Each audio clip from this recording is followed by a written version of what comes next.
की असली उड़ान अभी बाकी है, जिंदगी के कई इम्तिहान अभी बाकी है। अभी तो नापी है मुट्ठी भर जमीन हमने, छूने को आसमान अभी बाकी है। रिजल्ट आ चुका है, किसको देते हैं इस बात का श्रेय?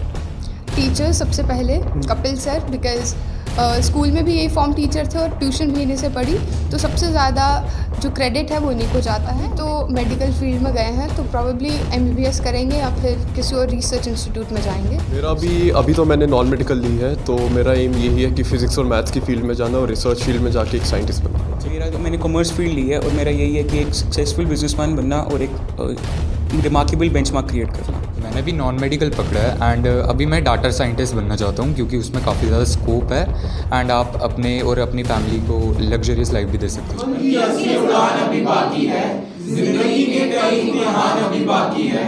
अभी तो नापी है मुट्ठी भर जमीन हमने, छूने को आसमान अभी बाकी है। जीवन की असली उड़ान अभी बाकी है, ज़िंदगी के कई इम्तिहान अभी बाकी है। अभी तो नापी है मुट्ठी भर ज़मीन इन विद्यार्थियों ने, छूने को आसमान अभी बाकी है। जय मां डोगरी, मैं अक्षय सागर और आप देख रहे हैं रफ्तार जम्मू। चंद पलों की गुफ्तगू और सच से करवाएंगे रूबरू।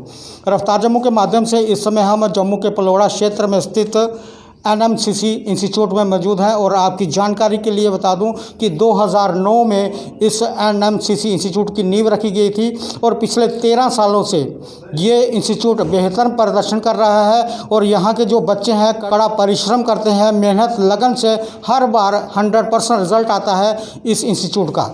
विशाली जी हमारे साथ मौजूद हैं। विशाली जी ने इस बार जो 2023 CBSE 10th का रिज़ल्ट निकला है 98% मार्क्स लिए हैं। विशाली जी, आपको सबसे पहले बहुत बहुत बधाई जो आपने 98% मार्क्स लिए हैं। रिज़ल्ट आ चुका है, जो आपकी मेहनत थी वो रंग लाई, किसको देते हैं इस बात का श्रेय? टीचर सबसे पहले, कपिल सर, बिकॉज स्कूल में भी यही फॉर्म टीचर थे और ट्यूशन भी इन्हीं से पढ़ी, तो सबसे ज़्यादा जो क्रेडिट है वो इन्हीं को जाता है। And then parents obviously, because सबसे मेन सपोर्ट उन्हीं का रहता है, वो ही हेल्प करते हैं बचपन से लेकर बड़े होने तक। ठीक है सर, मेहनत लगन और जो आपका समर्थ था उसके चलते आपने अच्छा प्रदर्शन किया। 10th क्लास में रिज़ल्ट आ चुका है, कैसे देखते हैं आपने रिज़ल्ट को? मैंने इतने अच्छे मार्क्स वैसे एक्सपेक्ट नहीं किए थे। मैं ज़्यादातर रिफ्रेशर से ही पढ़ा था, मगर बड़े सीनियर्स ने मेरे को बोला कि भाई बस NCERT कर। मगर सबको पता कि SST इंग्लिश हिंदी NCERT से आती है। मैथ्स और साइंस का सिलेबस देख के बंदा थोड़ा घबरा जाता है और कहता है कि भाई NCERT काफ़ी नहीं है। तो रिफ्रेशर से पढ़ा, वहाँ से हो भी गया, मगर जब बोर्ड्स दिया तब देखा कि NCERT काफ़ी थी। तो मार्क्स से मैं खुश हूँ। बस अभी सोच रहा हूँ कि बस NCERT अगर कर लेता और रिफ्रेशर पे कम टाइम वेस्ट करता तो पॉसिबिलिटी थी कि ज़्यादा अच्छे मार्क्स आ सकते थे, क्योंकि तब मेन फोकस NCERT पे ही होता। तो एक तो मैं ये भी टिप दूंगा कि ज़्यादा रिफ्रेशर्स पे बच्चे अपने टाइम ना वेस्ट करें, क्योंकि उससे मेरे को बहुत कन्फ्यूजन हुई थी। मैं ढेर सारी रिफ्रेशर्स लेके बैठ गया था।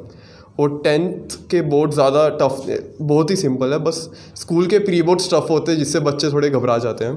तो मैं बस बोलूँगा प्री बोर्ड्स देख के अपने प्री बोर्ड्स के मार्क्स से डीमोटिवेट मत हो। बोर्ड्स बहुत ही ईजी होगा और NCERT ज़्यादातर करो। Thank you.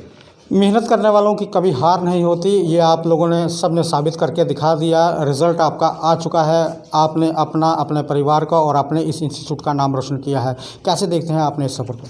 ये ज़रूर कहना चाहूँगा कि मेहनत के बिना कुछ नहीं होता।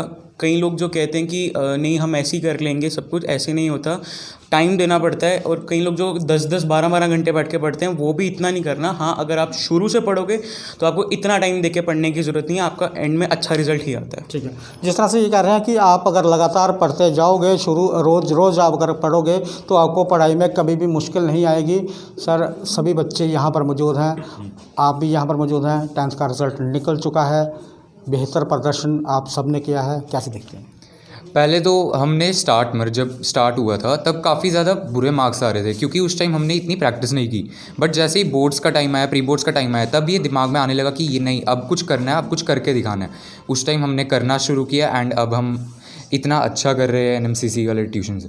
ठीक है, यह बच्चे देखिए सब मेहनत करने वाले बच्चे हैं। ये गुड़िया देखिए, इन्होंने भी 10th क्लास में अच्छा प्रदर्शन किया है। बड़ी अच्छी लगी आपकी वो बात कि अभी छूने को आसमान बाकी है। जी, मैं ये कहना चाहूँगी कि बोर्ड्स इजी थे, हमने मेहनत की। मैं स्मार्ट वर्क पे बिलीव नहीं करती, मैं हार्ड वर्क पे बिलीव करती हूँ। हार्ड वर्क किया और सर की तो हम पे गाइडेंस थी, उन्होंने बहुत गाइड किया, हमें समझाया, और जब हम डीमोटिवेट हो रहे थे उन्होंने हमें मोटिवेट भी किया। पेरेंट्स का सपोर्ट था, तो इस वजह से हम अच्छे मार्क्स स्कोर कर पाए अपने बोर्ड में। ये जितने बच्चे आपको यहाँ पर दिखाई दे रहे हैं ये वो बच्चे हैं जिन्होंने 10th क्लियर कर लिया है, और इस तरफ देखिए ये वो बच्चे हैं जिन्होंने एडमिशन ली है, और इन सभी बच्चों की एक एक बात को वो गौर से सुन रहे हैं कि हमारे जो सीनियर हैं जिन्होंने 10th क्लियर कर लिया है वो क्या कह रहे हैं। विशाली जी, जैसे मैंने इनसे पूछा, शुरू जब हुआ आपने बोला कि अभी तो मुट्ठी भर नापी है ज़मीन हमने, छूने को आसमान अभी बाकी है, वो आपके ख्यालों का आसमान क्या है? अभी तो मेडिकल फील्ड में गए हैं तो प्रॉब्ली MBBS करेंगे या फिर किसी और रिसर्च इंस्टीट्यूट में जाएंगे। सो 2 ही मेन एम है, अभी देखते हैं कि क्या होता है आगे। ठीक है, आप बताइए आपका आसमान कौन सा है? मेरा भी अभी तो मैंने नॉन मेडिकल ली है, तो मेरा एम यही है कि फ़िज़िक्स और मैथ्स की फील्ड में जाना और रिसर्च फील्ड में जाके एक साइंटिस्ट बनना। ठीक है सर, आप बताएं। मैंने कॉमर्स फील्ड ली है और मेरा यही है कि एक सक्सेसफुल बिजनेसमैन बनना और एक रिमार्केबल बेंचमार्क क्रिएट करना। बोलिए। मैंने भी नॉन मेडिकल पकड़ा है एंड अभी मैं डाटा साइंटिस्ट बनना चाहता हूँ क्योंकि उसमें काफ़ी ज़्यादा स्कोप है एंड आप अपने और अपनी फैमिली को लग्जरियस लाइफ भी दे सकते हो। ठीक है, जिस तरह से देश के प्रधानमंत्री मोदी जी कहते हैं कि अब समय आ चुका है कि बागडोर युवाओं के हाथ में दे दी जाए, और आप देखिए कि ये युवा जिन्होंने 10th क्लास की क्लियर कर ली है और इनका जो एम है वो बिल्कुल क्लियर कट है। अब हम उस शख्स से बात करेंगे जिसे बैकबोन ऑफ द NMCC कहा जाता है। कपिल सर, एक बार आप भी फ्रेम में आ जाएं तो ज़्यादा बेहतर रहेगा। ये कपिल सर हैं। कपिल सर, पिछले 13 सालों से लगातार बच्चे अच्छा प्रदर्शन कर रहे हैं, बच्चों की मेहनत भी रहती है, और एक जो गुरु होता है, जब गुरु ज्ञान देता है तो कोई भी बच्चा पीछे नहीं रह सकता। कैसे देखते हैं आप अपने इस 13 साल के सफ़र को? जी देखिए, सबसे पहले तो मैं पेरेंट्स का थैंक्स करना चाहूँगा, क्योंकि सबसे पहले पेरेंट्स थे जिन्होंने हम पे बिलीव किया, अपने बच्चों को यहाँ पर छोड़ा। तो उसके बाद बच्चों की मेहनत सबसे ज़्यादा है। हम तो गाइडेंस प्रोवाइड करते ही हैं, बट प्रेजेंटेशन जो है वो बच्चों का ही रहता है। हम जैसे भी कराएंगे, बच्चों ने ही परफॉर्म करना है। तो हमारा मोटिव रहता है कि इनको बेस्ट से बेस्ट एजुकेशन दें, अच्छे से अच्छे material provide, study material provide करें, ताकि ये बच्चे उनको पढ़ के अच्छे से NCERT को रीड करके बेस्ट से बेस्ट परफॉर्मेंस। कपिल जी, इस समय जम्मू में अगर हम देखें तो बड़े से बड़े इंस्टीट्यूट यहाँ पर खुल चुके हैं। ऐसा क्या है आपके NMCC में बच्चे यहाँ पर पढ़ने हैं? देखिए, ऐसा कुछ नहीं है, हमारा किसी से कोई कंपटीशन नहीं है। हमारा कंपटीशन अपने खुद से ही है। हमारे प्रीवियस ईयर के रिज़ल्ट में और प्रेजेंट के रिज़ल्ट में हम हर बार यही कुछ नए मतलब बच्चों को आइडियाज़ देते हैं कैसे हमने बेटर से बेटर परफॉर्म करना है। तो हमारा कंपटीशन किसी से नहीं है, हमारा कंपटीशन खुद से है, हमारे पहले के रिज़ल्ट से और आने वाले रिज़ल्ट से। NMCC के बैकबोन कह लीजिए कपिल जी यहाँ पर थे, और ये सारे बच्चे 10th इन्होंने क्लियर कर ली है, और वो बच्चे भी 10th में एडमिट हुए हैं। कपिल जी का यही कहना है कि हमारा किसी के साथ कोई कंपटीशन नहीं है। आप हमारा पिछले 13 साल का रिकॉर्ड देखें, ऐसा कोई साल नहीं गया होगा जिस साल हमारे बच्चों ने 100% रिज़ल्ट नहीं दिया। और हम जम्मू कश्मीर के जितने भी इंस्टीट्यूट हैं उनसे यही कहना चाहते हैं, आप पैसे जितने मर्जी चार्ज करें, लेकिन जब साल के आखिर में रिज़ल्ट निकलता है तो वो पूरा का पूरा रिज़ल्ट सार्वजनिक किया जाए। जो पेरेंट्स पाई जोड़कर अपने बच्चे को इंस्टीट्यूट में दाखिल करवाते हैं और आखिर में बच्चा अगर अच्छे मार्क्स नहीं लेता या बच्चा रह जाता है पढ़ाई में, तो उसमें पेरेंट्स का कसूर नहीं होता, जो इंस्टीट्यूट उसे पढ़ा रहा है उसका कसूर होता है। आप 10th में हैं या 12th में हैं, अगर आप किसी भी इंस्टीट्यूट में जाते हैं पढ़ने के लिए तो पहले उस इंस्टीट्यूट की बैकग्राउंड जरूर देखें। और एक बार फिर इन सभी बच्चों को बधाई।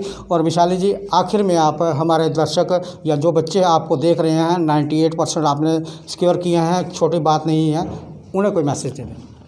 बस यही है कि अच्छे से पढ़ो, ज़्यादा स्ट्रेस लेने की ज़रूरत नहीं है। बोर्ड्स डिफ़िकल्ट नहीं होते हैं जैसा बाकी बोलते हैं।